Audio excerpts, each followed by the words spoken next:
ప్రభు మహారాజుకి. పాపములు తీసివేయడం కొనకే భూమి మీదకి దిగి వచ్చిన యేసు క్రీస్తు ప్రభు వారికి. పాపములు క్షమించి పరలోక రాజ్యానికి చేర్చే యేసు క్రీస్తు ప్రభు వారికి. ఇమ్మానుయేలు దేవుడిగా ఎల్లప్పుడూ మనతో ఉండే యేసు క్రీస్తు ప్రభు వారికి. హల్లెలూయా. ఈ సమయంలో మరి మన మధ్యలో ఉన్నటువంటి ఆనవ్ గారు వాక్యాన్ని పంచుకుంటారు. దానికంటే ముందుగా మన లైన్లో మరి ఒక పాట పాడుకుంటూ వచ్చినాము. మరి మీరు కూడా ఇది ఎవరనేది మీకు అర్థం ఉంటుంది. పరిశుద్ధ గ్రంథం బైబిల్లో ఇలా రాయబడుతూ వచ్చింది. ప్రజలందరికీ కలగబోయే మహా సంతోషకరమైన వర్తమానం అని బైబిల్ చెప్తుంది. ఏంటి సంతోషం అంటే, మరి మానవుడు పాపంలో తింటున్నాడు, పాపంలోనే బ్రతుకుతున్నాడు, పాపంలోనే చనిపోతున్నాడు. ఏంటి పాపం అంటే, పిరికివారు, అవిశ్వాసులు, అసహ్యులు, మరి మాంత్రికులు, విగ్రహారధికులు, వ్యభిచారులు, అబద్ధికులు అందరూ అగ్ని గంధకంలో మండుగుండంలో పాలు పొందుదురని బైబిల్ చెప్తుంది. అబద్ధం కూడా పాపమేనని చెప్తుంది. అబద్ధం వల్ల వచ్చే జీవితం ఏంటంటే మరి నరకము. నరకం అంటే నిత్య నరకము. యుగాలు కూడా అగ్నిలో కాలాలి. దాని నుండి తప్పించడానికి ఈ గొప్ప సువార్త.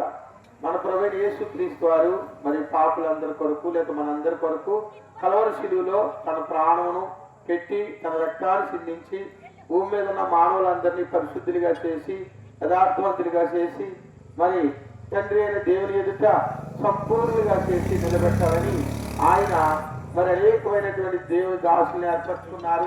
సంఘాలు, దేవుని వాక్యము, రకరకాలైనటువంటి మరి ఈ రీతిగా మరి పుట్టినరోజులకి, పెళ్లిళ్ళకి, అనేకమైన సందర్భాల్లో మరి ఇలా క్రిస్మస్ సందర్భంలోను, గుడ్ ఫ్రైడే సందర్భంలోను అనేక విధాలుగా ఈ వాక్యం బోధించబడుతుంది. ప్రియులారా, కారణం ఏంటంటే మానవుడిని పరిశుద్ధన చేసి పరలోక వారసునిగా చేయననిదే గొప్ప ఉద్దేశం ఇది. అంతేగాని ఇది మా బ్రతుకు దేరు కొరకు కాదు, లేకపోతే మేము ఏది ఆశించి వచ్చిన వారం కాదు. మేము ఆ స్థలాల నుండి వచ్చినాం, 2-3 జిల్లాల నుండి కూడా ఇక్కడ వచ్చినారు. అనేక మంది కన్నీటి ప్రార్థన, ప్రభా గొంతుని రక్షించు, ప్రభా గొంతుని రక్షించు, ప్రభా గొంతుని రక్షించు అని అనేక మంది ప్రార్థన ద్వారాగా ఈ గొంతు ప్రాంతానికి దేవుడు ఈ దినాన్ని మీ అందరికీ సువార్తమానం ఇవ్వడానికి సమయం ఇచ్చినాడు. ప్రియులారా, అనేక మందికి భాగ్యం లేదు. దేవుడు ఎందుకో మనకి ఇచ్చినాడు. ఇది సమయాన్ని సద్వినియోగం చేసుకోవాలని ప్రభుత్వ బ్రతుకులాడుతున్నాం. అందరూ కూడా యేసు ప్రభువుని నమ్ముకోండి. అందరూ కూడా పాప క్షమాపణ కలిగి ప్రతివారు యేసుక్రీస్తు నామములో బాప్తిసం పొంది పరలోక వారసులుగా కావాలని దేవుడి పేట కోరుతున్నాము. నమ్మి బాప్తిసం తీసుకుని రక్షించబడును, నమ్మని వారికి శిక్ష విధించబడునని బైబిల్ చెప్తుంది. నమ్మితే పరలోక రాజ్యం. నమ్మి నువ్వు యేసు ప్రభువే నా కొరకు వచ్చినాడని, ఆయన మానవుడు వచ్చాడని, శరీరదాడిగా దేవుడే వచ్చి నా కొరకు కలవరిశిల్లో రక్తం చిందించి ప్రాణం పెట్టి సమాధి చేయబడి తిరిగి లేచిన దేవుడని విశ్వసించినట్లయితే, నీవు ఆ రీతిగా ప్రభావాన్ని క్షమించమని అనేట్లయితే నువ్వు పరలోక వారసులుగా చేయబడతాను. దేవులారా, దీని కొరకు మీరేమి పెద్ద మరి ఏమి మరి యజ్ఞాలు చేయక్కర్లేదు, యాగాలు చేయక్కర్లేదు, ఏ విధమైనటువంటి ఉపవాసాలు ఉండనక్కర్లేదు. ప్రభువైన యేసుక్రీస్తు నీ హృదయం ఇస్తే చాలు. యేసు ప్రభువుని క్షమించని నీ హృదయం యేసు ప్రభువుని అంగీకరిస్తే యేసు ప్రభు ఈనాడే నిన్ను పరలోక వారసుడిగా, తన కుమారుడిగా, కుమార్తెగా మిమ్మల్ని చేసుకుంటాడు. మేము కూడా ఒకప్పుడు యేసు ప్రభువుని ఎరగని వాడినే.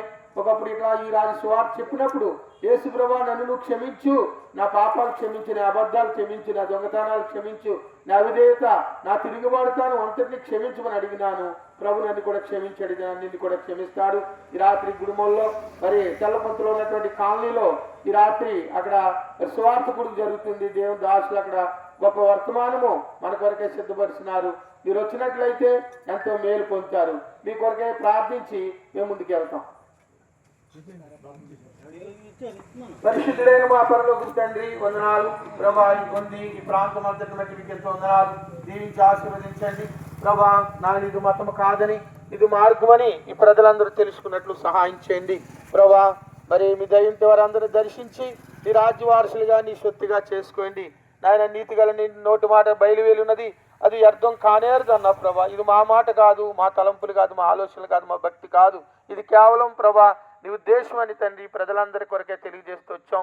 ఈ ప్రజలందరినీ రక్షించండి ప్రభా. ఎవరైతే వ్యాధి బాధలతో కట్ట నష్టాల్లో ఉన్నారో వారందరికీ సహాయం దయచేయండి. దీవించి ఆశీర్వదించమని ముందుకెళ్తున్నాం. సహాయం చేయమని మా ప్రభుడును రక్షకుడైన యేసుక్రీస్తు వారి పరిశుద్ధ నామంలో స్తుతించి ప్రార్థించి వేడుకుంటున్నాం తండ్రి. ఆమేన్.